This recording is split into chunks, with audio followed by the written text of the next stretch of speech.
Hello and welcome back. If you're new, I'm Deirdre, and yes, you saw it. It's in the title. I'm cancelling my goals. I know. What can I say? It's 2020. Now, the reason I thought I'd start talking about this is because I'm normally really goal focused. And you know, most of the time, bit by bit, I get there. Sometimes I don't. But most years, it'll be okay. They'll change, I'll be flexible, whatever, but they'll be okay.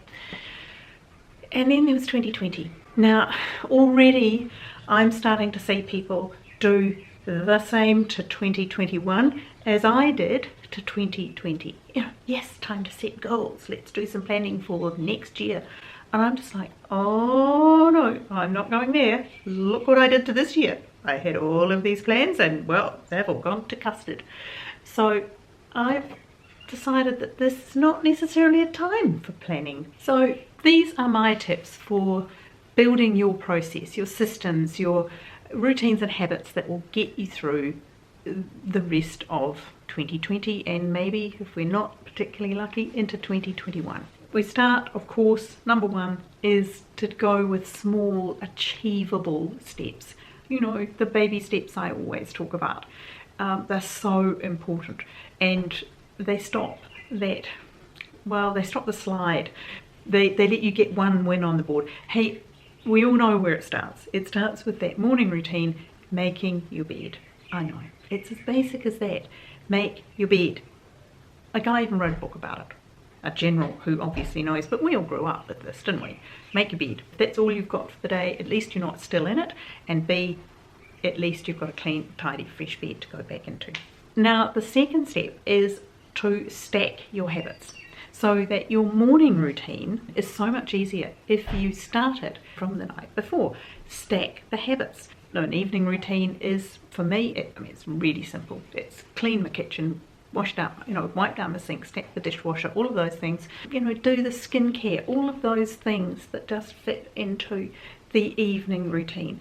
Stacking habits means you're on autopilot for all the good stuff. Now, number three is that I set an intention for the day. It's another simple habit. It means that in the morning I decide that I will choose to have a positive day. Now, does that always happen? No. But on bad days, sometimes you just have to keep resetting. And sometimes, you say, well, I'll do it for the next hour. On really bad days, you say, hey, I'll do it for the next 10 or 15 minutes. But setting your intention to choose a grateful, positive life, it's been shown that this is really important for mental health, particularly in times of stress and overwhelm and anxiety, which we're all living through right now. Now, one of the things that I found that's really important for me in this area is giving myself a news fast. I deliberately avoid the news. It really has been a terrible news cycle in so many ways for the last several months. And there's nothing wrong with just switching it off, just not engaging with things that you cannot do anything about. We absorb it all, but there's nothing we can do. So it's not a bad idea, just every now and again, to just turn it off. Now, number four is to choose some really small but achievable steps that will get you moving in that positive direction. Like sitting down and dealing with that thing you've got to deal with, like health insurance or reinsuring your car or doing your budget or emailing somebody that you simply have to reply to but you just haven't got round to it. Do the small ones that aren't stressful. Build up to the bigger things later in the day. This is sort of the opposite of that excellent advice about starting your day by eating the frog, which I would normally prescribe to.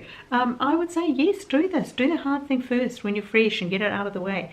But right at the moment, sometimes just doing something small and gentle and easy actually gets you on that positive pathway. And you may end up completing your 15-point to-do list.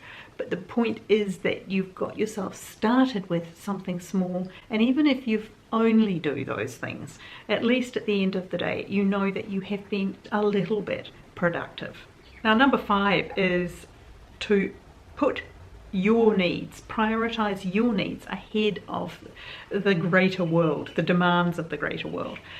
It's a way of making sure you can actually be present for yourself in order to then be present for the needs of your friends and family and you know your job or whatever. But if you don't look after yourself first, you won't be able to do any of those things. I was going to use the analogy of putting that thing when you're on the plane and the oxygen mask drop, and how you meant to put it on yourself before you put it on your child or the person who can't manage who's travelling next to you, those things. But we don't go on planes anymore. Well, I don't. All our planes are cancelled. But you know what I mean. Look after yourself so you're in a position to look after other people. Now, as well as feeding your body and looking after your health that way, look after your mental health. And I don't care if you live with 5 people.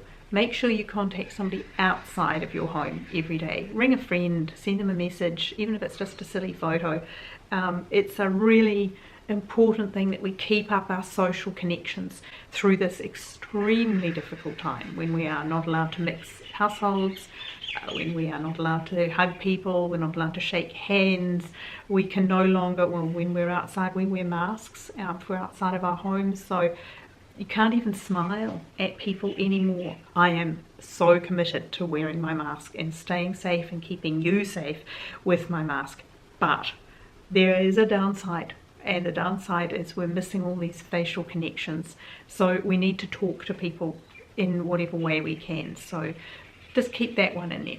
And after all of that, in the end, sometimes just take a minute to breathe, because the minute that you drop your shoulders, take some deep cleansing breaths. I know I sound like a yoga teacher, sound like my Pilates teacher.